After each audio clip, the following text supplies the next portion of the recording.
Hi and welcome to my first ever YouTube video. I'm a little nervous. My lighting is bad. My camera is horrible. And yes, I am just here to introduce myself and take you along my journey of trying to become a medical coder.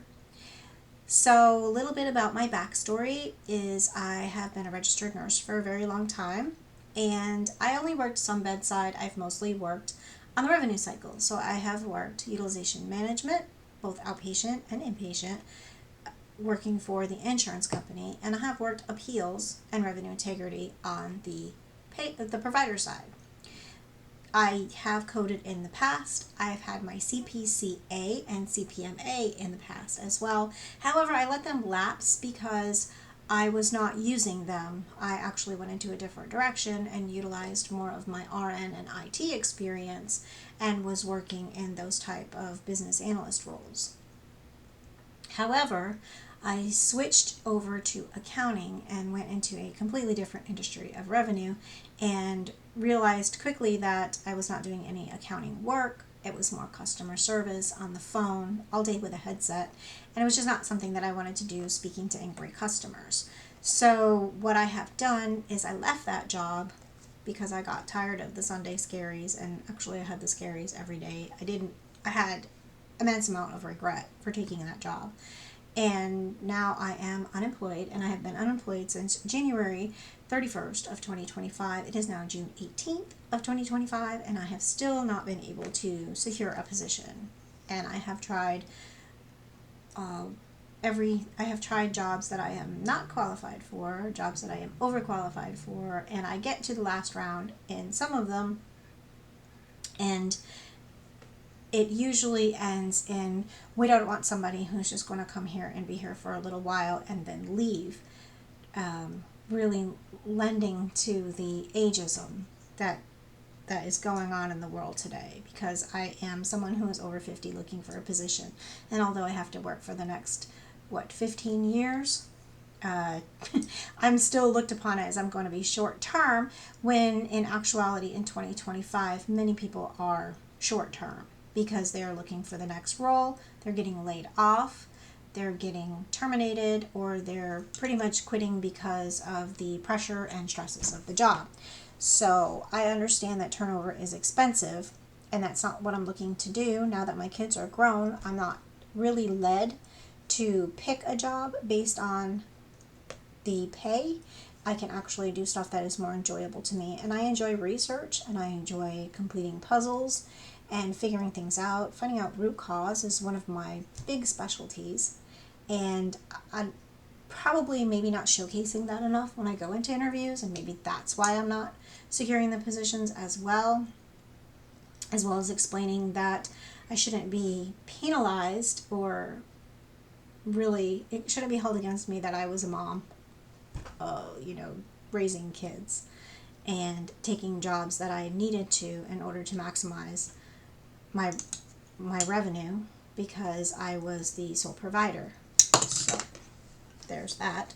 But anyway, neither here nor there, because now I'm here and trying to find a position. And that is what I'm doing. I'm on a quest to become a medical coder.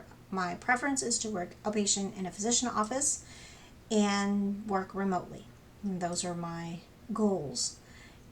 I have been a CPC-A and a CPMA, so I don't think it's going to be a problem for me to get back in there. I took an 80-hour course at a local technical center, so I have that 1 year of the A's that I can wipe away, and then I just need to do Practicode, and I can get that second and become a full CPC, and then just pay the CEUs and the $222 that AAPC requires every year for you to keep your membership, keep your certification.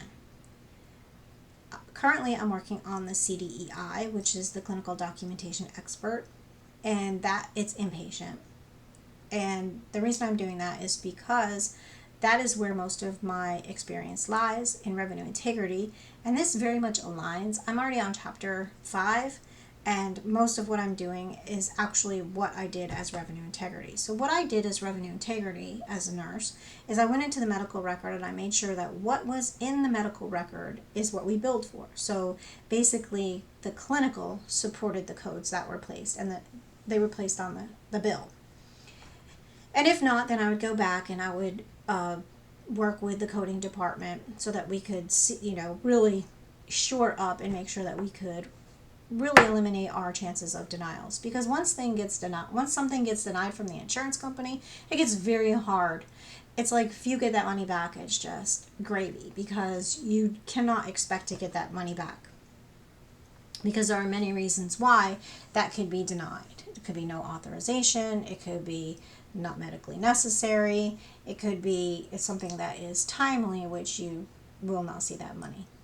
So that is pretty much my history and the reason that I'm doing this channel. I do not see a lot of CDEI stuff. The most things that I see about the AAPC CDEI is when they were doing a free course, the free learning part of it, all you had to do was pay for the test. I guess that AAPC does some free things every year. I know right now they're doing free unlimited exams for some things, but unfortunately it wasn't for the test that I'm taking. So I'm waiting for my books to come in the mail. I did make a mistake and order them from somebody on eBay, thinking that I could save a little bit of money, but it's actually now costing me a lot of time. I am on a chapter where I need to be able to look up the codes in order to code the cases.